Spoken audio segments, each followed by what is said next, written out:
की बोरी लाए होगे तो उसमें 5 किलो की चोरी हो गई कि नहीं हो गई? एक बाबा मुख्यमंत्री है जो कह रहे हैं कि गर्मी निकाल देंगे। सुना होगा आपने, जब से पहले चरण का चुनाव हुआ है भारतीय जनता पार्टी के नेता ठंडे पड़ गए हैं और जैसे जैसे चुनाव आगे बढ़ा है दूसरे और तीसरे चरण में इनके नेता कार्यकर्ता सुन्न हो गए हैं और जब यहाँ के सिराथू के लोग वोट डालेंगे, बुंदेलखंड के लोग वोट डालेंगे, यही लोग शून्य रह जाएंगे। शून्य। ये गर्मी निकालने वालों को इस बार नौजवान जवाब देने जा रहे हैं। नौजवानों बताओ, आपको नौकरी मिली कि नहीं मिली? सेना में भर्ती निकली कि नहीं निकली? और हमारे बीएड टेट वाले जानते होंगे कितने साल से भटक रहे हो। शिक्षा मित्र भी दिखाई दे रहे हैं, 69,000 वाले भी हमें दिखाई दे रहे हैं। समय समय पर लाठी खाए, संघर्ष किया, जेल गए, लेकिन बताओ 5 साल आपकी मदद हुई कि नहीं मदद हुई? 5 साल आपने खो दिए हैं। क्या आप 5 साल और खोना चाहते हो? 5 साल और तो नहीं खो दोगे। इसलिए समाजवादी पार्टी ने तय किया है कि जो गर्मी निकालने की बात कर रहे हैं, समाजवादी सरकार बनेगी तो नौजवानों के लिए फौज में, पुलिस में और 11 लाख जो पद खाली हैं उसमें भर्ती निकालने का काम और नौकरी देने का काम समाजवादी लोग करेंगे।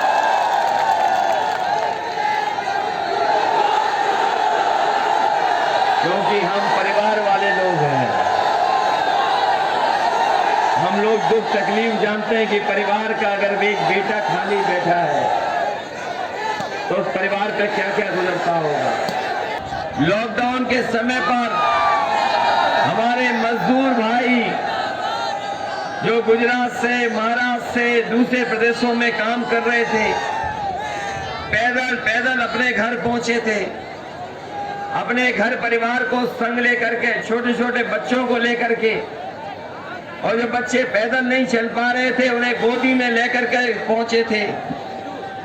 आपको याद है कि नहीं याद है? यही सरकार थी। और जब कोरोना आया, बीमारी आई, उस समय जब बीमारी आई कोरोना की, उस समय जिस समय सबसे ज्यादा गरीब को, किसान को दवाई की, अस्पताल की जरूरत थी और ऑक्सीजन की जरूरत थी, बताओ ये सरकार क्या ऑक्सीजन दे पाई थी? और आपके बगल में गंगा मां बहती है।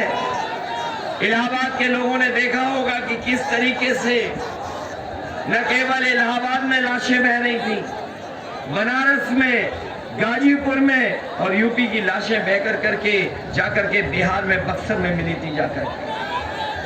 क्या वो बातें आप सब भूल गए हो? ये बातें मैं इसलिए कह रहा हूं कि जिस समय सबसे ज्यादा गरीब को जरूरत थी सरकार की, उस समय अगर किसी ने अनाज छोड़ने का काम किया था तो भारतीय जनता पार्टी की सरकार ने गरीब जनता को अनाज छोड़ दिया था। इसलिए हम आपसे कहना चाहते हैं कि ये 22 का चुनाव कोई छोटा चुनाव नहीं है। ये चुनाव उत्तर प्रदेश के भाग्य को बनाने का चुनाव है।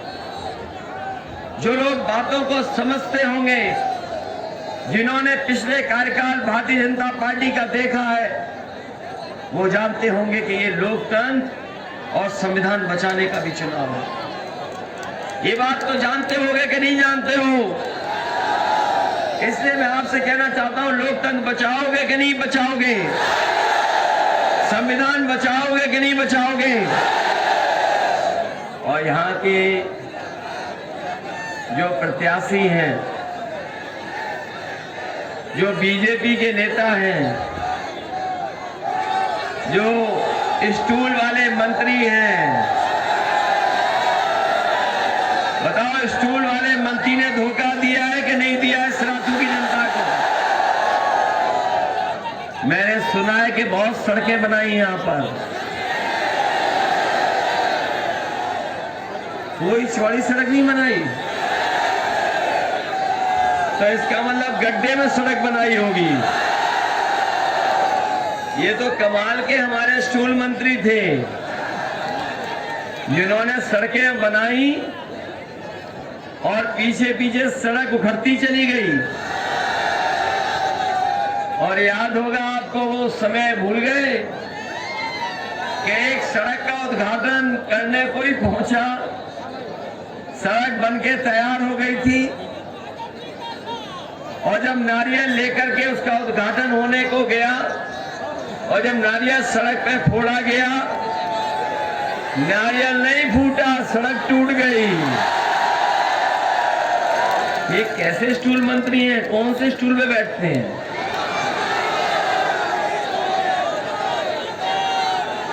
और जो बाबा मुख्यमंत्री थे उनका व्यवहार देखा आपने? नहीं देखा?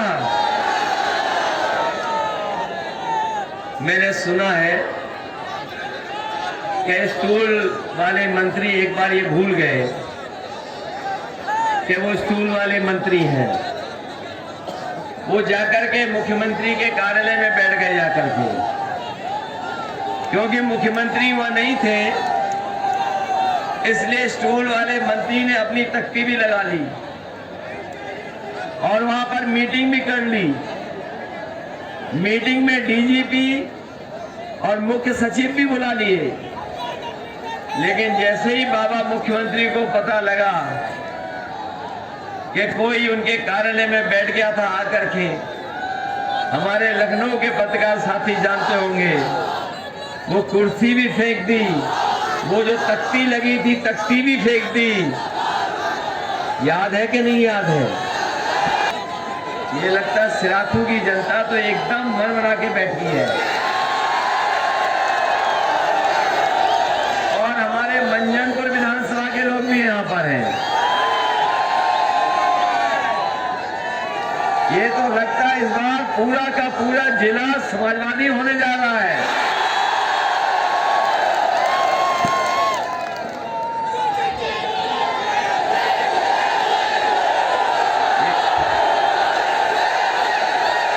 अभी तो वोट डालना भी समय है। ये जोश और उत्साह बचा के रखना, ये जोश और उत्साह बचा के रखना। कहने का तो वो सिराथू के बेटा बन रहे थे, जो स्टूल वाले मंत्री कहने को तो कह रहे थे कि वो यहाँ के बेटा हैं। बताओ बेटे ने क्या हमारी मदद नौजवानों की है? आपका भविष्य चौपट कर दिया कि नहीं कर दिया? आपके 5 साल बर्बाद कर दिए कि नहीं कर दिए? आपको डीजल पेट्रोल महंगा खरीदना पड़ रहा है कि नहीं खरीदना पड़ रहा? ना आपका ट्रैक्टर चल पा रहा है, ना मोटरसाइकिल चल पा रही है। सिलेंडर महंगा हो गया कि नहीं हो गया? पहले सिलेंडर सस्ता था। ये डोर टू डोर कैंपेन कर रहे थे, घर घर जाकर के प्रचार कर रहे थे। जब से माताओं बहनों ने सिलेंडर इनको दिखाए हैं, तब से ये दूर दूर से प्रचार कर रहे हैं।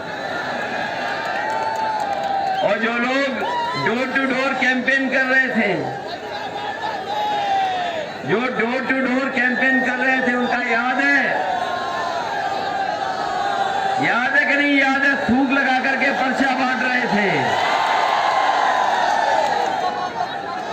थूक लगा करके पर्चा। और इस बार तो वो 12वीं और इंटर में घबरा गए। बताओ 12वीं और इंटर में घबरा गए कि नहीं घबरा गए? अरे शुक्र है कहीं उन्होंने ऐसा तो नहीं कहा कि इंटर पास करने के बाद जो 10वां पास करेगा उसे लैपटॉप देंगे। और जब से ये बयान लोग सुन रहे हैं, लोग लैपटॉप वाला बयान जो ये वाला था, जब से ये सुन रहे हैं तब से लोग लोटपोट हो जा रहे हैं।